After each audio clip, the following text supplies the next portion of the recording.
Doa selesai.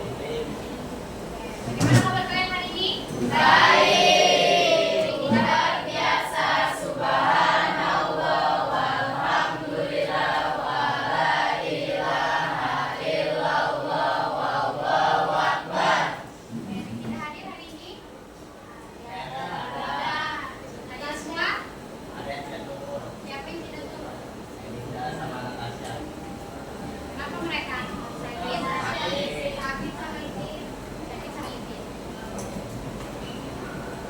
Oke, sebelum kita masuk ke pembelajaran kita, pertemuan minggu lalu kita sudah belajar apa saja? Luas permukaan, bangun ruang sisi datar. Oke, ada apa saja bangun ruangnya? Ada kubus, terus apa lagi? Balok, apa lagi? Prisma, apa lagi? Mas. Oke, kan kalau tabung dia bangun ruang sisi lengkung, ya kan? Kalau sisi datar tadi kubus, balok, prisma sama limas. Oke. Nah, sekarang perhatikan ke depan. Di sini ibu punya kotak susu. Kotak susu ini bentuknya apa? Bentuknya apa? Balok. Balok atau kubus? Balok. Oke. Nah, kalau misalnya ibu mau isi kotak susu ini dengan susu, nah gimana caranya? Menghitung volumenya. Nah, kita akan menghitung volumenya. Oke. Oke, jadi hari ini kita akan belajar tentang bangun ruang, volume bangun ruang sisi datar pada bangun ruang kubus dan balok. Oke.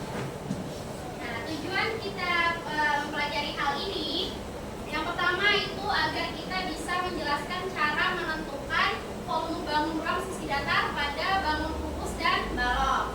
Oke, terus yang kedua juga kita bisa menyelesaikan masalah sehari-hari yang berkaitan dengan volume kubus dan balok. Terus yang ketiga, kita juga bisa menjelaskan pengaruh perubahan secara proporsional bangun ruang sisi datar terlebih pada bangun kubus dan balok tadi terhadap volumenya.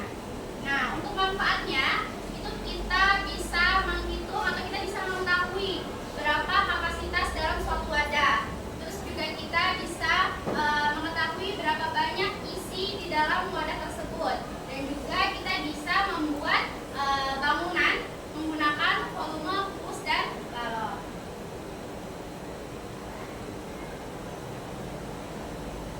Nah, di sini perhatikan ke layar. Di sini ibu punya kotak buku. Kotak bukunya berbentuk apa? Kotak bukunya berbentuk apa? Balok atau kubus? Oke, nah kalau misalnya ibu mau isi kotak buku itu dengan buku-buku, berarti kan kita harus menentukan volumenya dulu kan? Oke, nah gimana cara kita menentukan volumenya? Caranya kita akan simak video yang akan ibu tayangkan. Simak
lembar kerja terdapat identitas kelompok. Kalian tulis kelas dan nama anggota kelompoknya. Lalu ada dua kegiatan. Kegiatan yang pertama